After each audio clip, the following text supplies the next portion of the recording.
বাংলাদেশি পণ্যের উপর ৩৭% শুল্ক আরোপ করেছেন ডোনাল্ড ট্রাম্প, যেখানে বাংলাদেশি পণ্যে এতদিনে গড় ১৫% করে শুল্ক ছিল। বুধবার হোয়াইট হাউসের রোজ গার্ডেনে এক অনুষ্ঠানে ট্রাম্প কোন দেশের উপর কত পারস্পরিক শুল্ক আরোপ করেছেন তার একটি তালিকা তুলে ধরেছেন বলে জানিয়েছেন বার্তা সংস্থা রয়টার্স। যুক্তরাষ্ট্রে বছরে বাংলাদেশের রপ্তানি হয় প্রায় $৮.৪ বিলিয়ন, যা প্রধানত তৈরি পোশাক। গত বছর যুক্তরাষ্ট্রে তৈরি পোশাক রপ্তানি দাঁড়ায় $৭.৩৪ বিলিয়ন।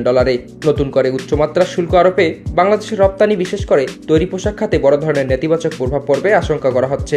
সেখানে মার্কিন পণ্যের উপর শুল্ক আরোপের প্রতিক্রিয়া বাংলাদেশের উপর ৩৭%, ভারতের উপর ২৬%, চীনের উপর ৩৪% এবং ইউরোপীয় ইউনিয়নের উপর ২০% শুল্ক বসানোর তথ্য উল্লেখ ছিল।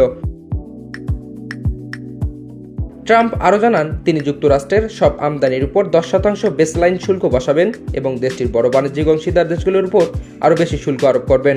এই উচ্চহার শুল্ক আরোপের ফলে যুক্তরাষ্ট্রের বিশ্বের বৃহত্তম ভোক্তা অর্থনীতিতে নতুন বাধা সৃষ্টি হবে। ট্রাম্পের এই পদক্ষেপের ফলে আমেরিকার বাণিজ্য অংশীদারেরা পাল্টা ব্যবস্থা নিতে পারে, যা সাইকেল থেকে শুরু করে ওয়াইন পর্যন্ত বিভিন্ন পণ্যের দাম বৃদ্ধি পাবে। তবে শুল্কের নতুন ঘোষণার বিস্তারিত তথ্য তাৎক্ষণিকভাবে জানা যায়নি। মার্কিন প্রশাসন জানিয়েছেন, ট্রাম্পের ঘোষণার পরেই নতুন শুল্ক কার্যকর হবে, তবে আনুষ্ঠানিক বিজ্ঞপ্তি এখনো প্রকাশ করা হয়নি। তবে প্রশাসন জানিয়েছেন, ট্রাম্পের ঘোষিত গাড়ি আমদানির উপর পৃথক একাধিক শুল্ক হার ৩ এপ্রিল থেকে কার্যকর হবে। তার উপদেষ্টারা বলেছেন, এই শুল্ক হার যুক্তরাষ্ট্রে কৌশলগতভাবে গুরুত্বপূর্ণ উৎপাদন সক্ষমতা ফিরিয়ে আনবে। তবে অর্থনীতিবিদরা সতর্ক করে দিয়ে বলেছেন, এ শুল্ক বিশ্ব অর্থনীতির গতি কমাতে পারে, মন্দার ঝুঁকি এবং মার্কিন পরিবারগুলোর গড় ব্যয় হাজার হাজার ডলার বৃদ্ধি পাবে।